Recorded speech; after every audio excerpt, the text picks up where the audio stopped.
So I've talked a lot about pasteurizing water and ways you can do that out here via making containers and boiling and properly gathering water. But what I want to go over now is a little bit different. But what do you do when you have no container, when you have no fire? Just the conditions are just impossible for making fire. Well, there's a couple solutions, okay? And it's important to understand these techniques because you need water and you don't want to give yourself some type of virus or parasite that's going to cause you to deplete your water that you're taking in. So let's say we have no means of making a fire and we have nothing to boil in anyways. How can we make that water a little bit safer to drink? Because water's important. You know, we have 3 days and that's with doing nothing. So if you're out here in a hot environment and you have no water, it might be 2 days and you're gone. So you have to keep that in mind. Water's important. We need it. So what we need to do is now we need to just make this water as safe as possible.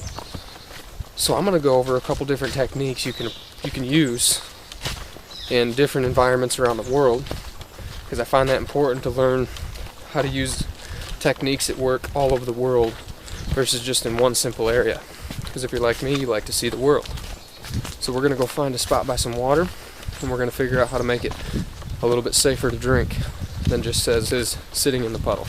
Alright, say we found a water source, but this water source appears to be pretty stagnant, which means there could be a lot of bacteria and animal feces and urine nearby. You know, you see tracks by it, but this is the only water source you found. How do we make this safer to drink? Okay, is it going to be purified like boiling or chemical purification? No, it's not. But I've showed you both of those. Now I need to show you this in the worst case scenario that you have no way to pasteurize your water, or you need to keep moving for some reason. You never know the scenario, so you need to be prepared in all angles. Okay, now before I go over how to filter this water, I want to talk about a couple other things first. Okay, and one of those is if you're in a hot environment, okay, like a day like today isn't the greatest day. It's cloudy, it's cold, not a good day for this solution. But you're in a desert environment or some other hot environment where there's a puddle of water that's sitting out in the sun. Okay, this water is being purified by UV radiation. Okay, those rays penetrate the water, killing those protozoa and bacteria and parasites that cause, you know, problems like cryptosporidium or giardia. Alright, now the rules for using the sun to purify water are as is. Basically, if it's a really hot day, you know, say you're in the desert type environment and that water's been sitting there for an hour in that hot sun, okay, that's probably going to get you to your temperature that you need, which is 120 degrees, and that's the temp you want before you drink it, and usually that'll take about an hour. Okay, so if you have a water source like this maybe laying around and you found a rock or something that you can pour the water in, let it sit there, and that UV will take care of that that little bit of water for you. However, when it's not hot, but it's still pretty sunny out, it increases. Okay, so this procedure becomes more difficult as temperature and sun decrease. Okay, now if it's somewhat hot and sunny, then you can say in about 6 hours. The next stage, 12 hours. Or if it's really cloudy and cold, it's 2 full days. Okay, I wouldn't use this method in the winter climates in certain places just because it's always cloudy and you just can't be too sure. But now you know that that is a possibility. Okay, if it's sunny out, you might have a chance at it. And if it were a puddle like this and you had nowhere to put that water, the sun will kill the top layer of that water. So you can take like a scarf or something that you have and just lay it on that top layer and soak up that top layer of water and just squeeze it into your mouth. Okay, it's still iffy, it's not 100% guaranteed, but the sun does kill that top layer. So keep them tips in mind for using the sun to purify water. Now another method that we could use, and this is if we don't have the materials to make the filter that we're about to make. You could simply just dig a coyote well. And you would do that by coming a foot from your water source, at least 1 foot. That's about the right distance you'd want, and you should be in the safe zone there. Now the reason that you do this is that water that's sitting over here that the animals have been drinking out of and urinating in, it is going to be filtered as it's sucked through all this mud and rock and mineral, and that's going to hopefully eliminate any threat from some protozoa or bacteria that could cause you harm. Okay, that's the idea behind it. Alright, now you want to dig this thing about 1 foot deep. You want to get down a little bit deep, just depending on the water source and how wet the ground is. Okay, now I'm just going to go ahead and grab a stick and dig a hole. I don't want to waste any of my tools shoving them in the mud or anything. That's the best way to do it.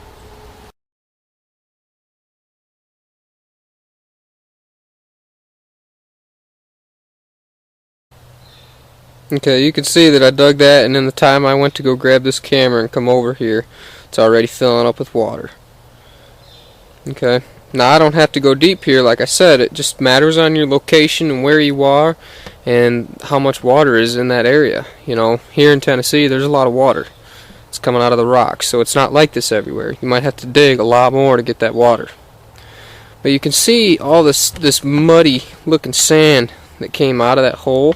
That's what filters your water as it comes through. You want sand. You want something real fine like that sand and mud that's going to be able to filter out small particles because it's real dense and compact. Okay? Now, you want to just dig below that water table, which is what I did. You can see the water's right there. I dug that hole right here, and it's already about level with that water table. I dug way below it. So now, if we were just to dig a coyote well, what we would do is we would wait a half an hour. Okay, see how that's milky colored? We want that to settle for a little bit. We don't want to drink it like that. Let all that sediment settle and let it calm down for a minute. Now, this is what we'd do if we happen to have the materials to make a decent filter. Okay, now the only time you're going to do this is if you have a way to make it and make something decent, you know. You might have some charcoal. Say that you didn't make a fire, but you're in Florida and you want to make a filter. A lot of places in Florida are burnt. Okay, there's charcoal everywhere. Same thing in these mountains. I've found trees that are just burnt to a crisp from lightning, and it's not that uncommon. So you can find charcoal without even having a fire. But say we do have a fire and you just didn't have a way to boil it. No stones, no container. You have some charcoal. Okay, charcoal is important. You got a few little river rocks. Okay, you got some sand. Okay, we got some sand here. Okay, you can find sand in a lot of places in this world, or stuff similar to sand, gravel, whatever you got in your area. Okay, try to pick all the sticks and stems out of here. And then what I have here is some pine needles. Okay, grasses will work just fine, but I like pine needles because, one, it's going to flavor my water and infuse it with vitamin C. Now, do not use pine needles that are on the ground. Okay, you'll end up giving yourself diarrhea anyways, which is why you're making this filter, to avoid that.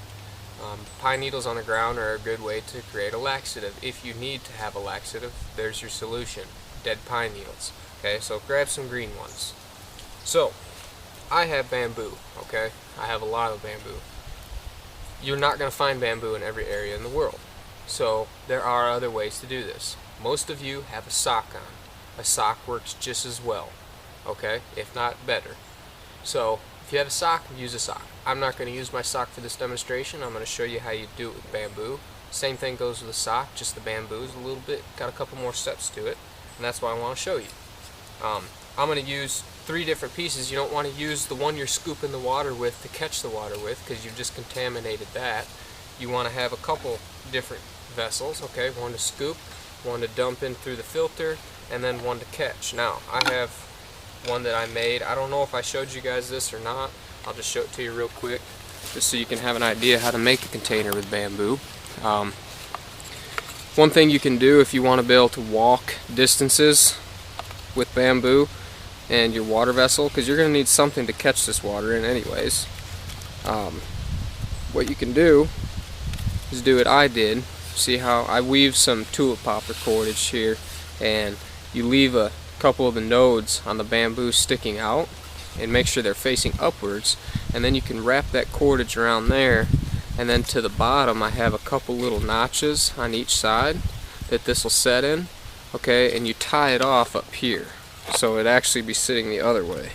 Let me show you that so I'm not misleading. Okay, that's how it'd be. You'd have it tied off up here, and it sits on the bottom nice and snug like that through the notches, and then you can tie this off to your belt or your pack or whatever and carry water with a lid on it so nothing can get out, and it holds it to your person much safer.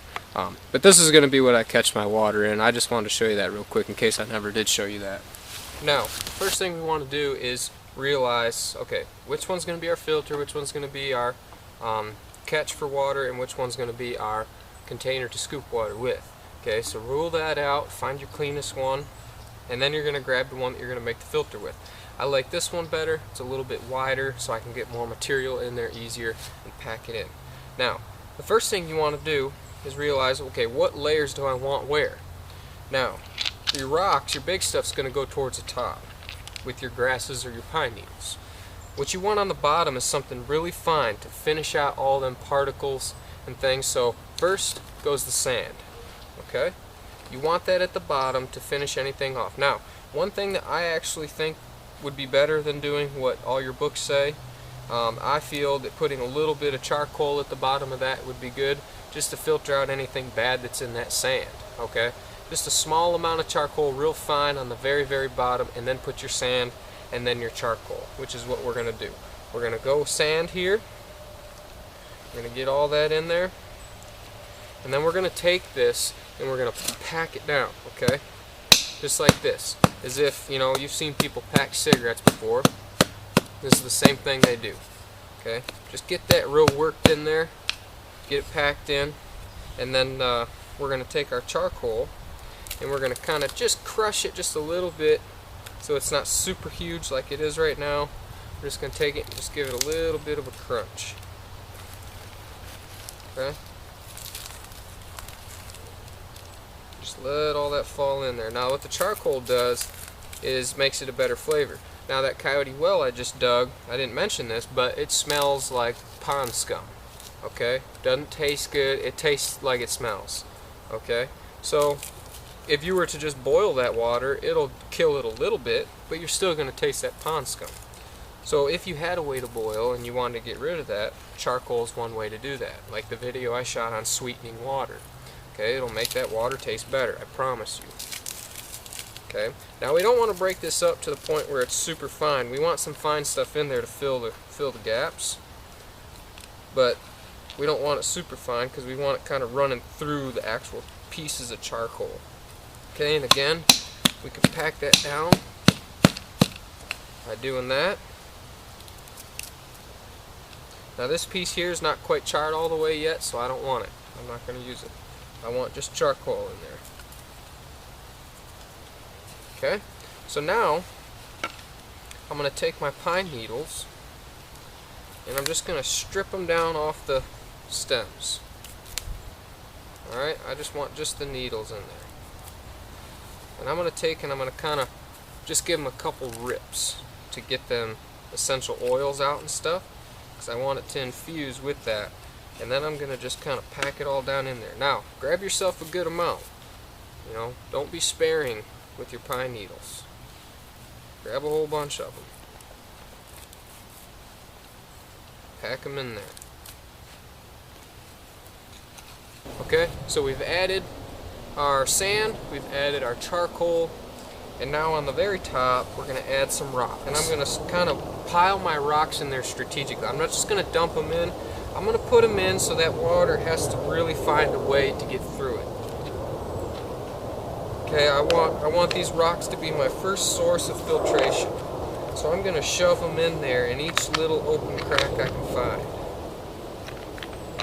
Okay? Now what I have here essentially is nature's made filter.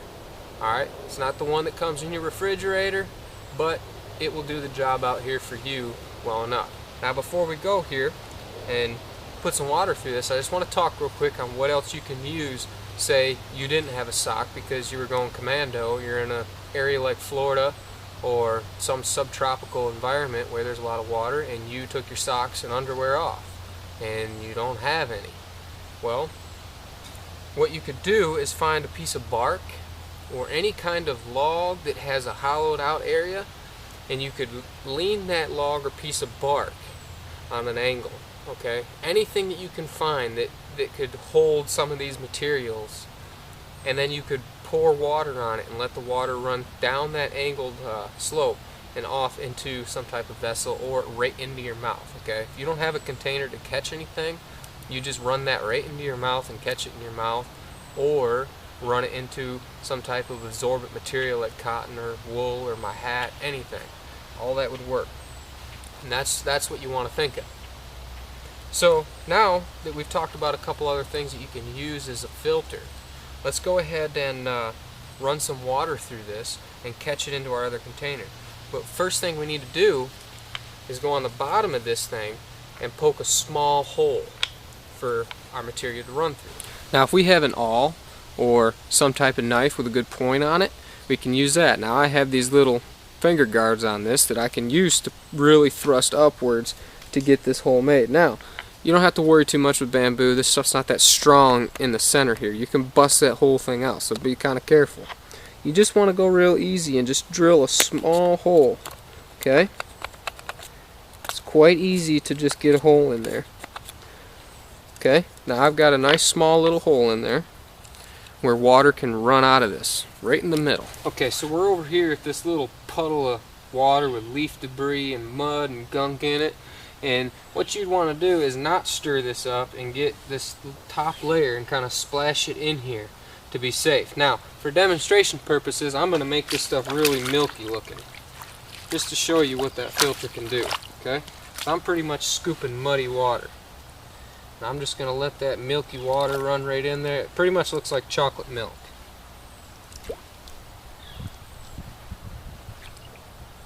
Okay?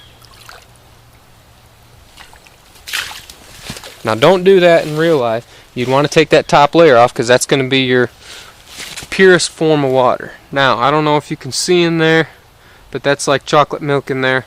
I'll let a little bit of it run out so you can see that that is not clean water at all. Okay, after we ran a couple rounds of water through this and seen that it was finally clearing all that debris and stuff out, now we're ready to go ahead and run a nice clean batch through the filter and into our container. Okay? Now there was chunks of mud and leaves, and I poured just about everything in here, and we'll look at the insides when we're done of everything that it caught. Now I'm just going to go ahead and I'm going to set this right on top of my container, okay? And I'm just going to start to pour this milky water through here real slow, and I'm just going to let it run right into my container in the bottom. And you can hear it falling in there nice and easy and steady. Kind of like a coffee pot going in the morning.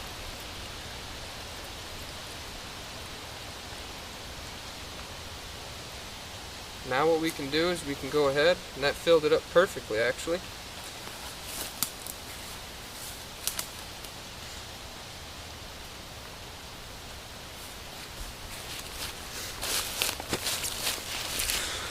Okay, so now I have this water filled up to the very top. Now it's still kind of milky in there, but it's nowhere near as bad as it was. Okay, I want you to look through the screen here. Okay, you can see that that is actually now not quite as dark and chocolatey as it looked before. It's definitely cleaner than what it was. Okay, now that little bit of material in there, that sediment in there, that's not going to hurt you. That's not what's going to cause you problems.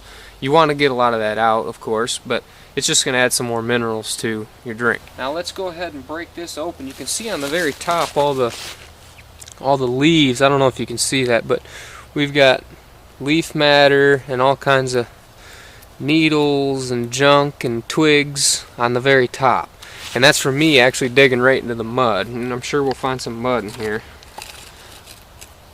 Okay, so I'm taking these rocks out, and there's just all kinds of leaves and dirt and grime and things like that in here.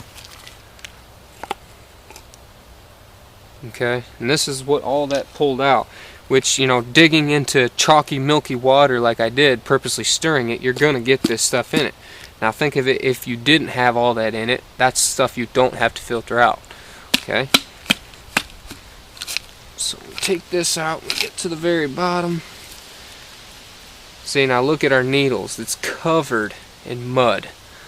Okay, they filtered out most of that mud and sediment like that. So as we pull them out, let's see if it gets better towards the bottom. Yep, look at all that in there. Those were nice clean needles, and now they're covered. I mean, I don't know if you can tell in the camera, but it's all covered in mud. Okay, they filtered all that mud that I dumped in here out. Okay, and then we got our charcoal, and you can see that's got some mud residue on it. Okay, so that means the water ran past that and gave us the good stuff and left the bad stuff with it. Okay, and then we get to the very bottom where we have our sand, and you can see our sand has got some traces of charcoal and stuff mixed in it, which is okay, but it's good and saturated, and that's what helped filter the rest of that coloration out and gave us our cleaner water. Okay, so we can see that our filter was effective in getting out certain floaters and things like that in there, you know, leaf matter. It cleans our water quite well. Does it clean it 100% perfect where we're certain that we're not going to get sick? No, it does not, but it makes it better than just drinking it straight and gambling with that. It's always better to try to filter it some way, somehow, if there's no means to boil. Okay, water's important. You only got a couple days with it doing vigorous activity like survival. So I just wanted to point them tips out on filtering water. I hope you enjoyed this. I hope you get some information out of it. Remember, you don't have to use bamboo. You can use your sock. I recommend practicing with other things and broadening your perspectives on things, on what you can use. Go ahead and find something and shoot a video on it and share it with everybody. We'll see you on the next one, guys, and I appreciate you watching and all the great feedback you leave with me.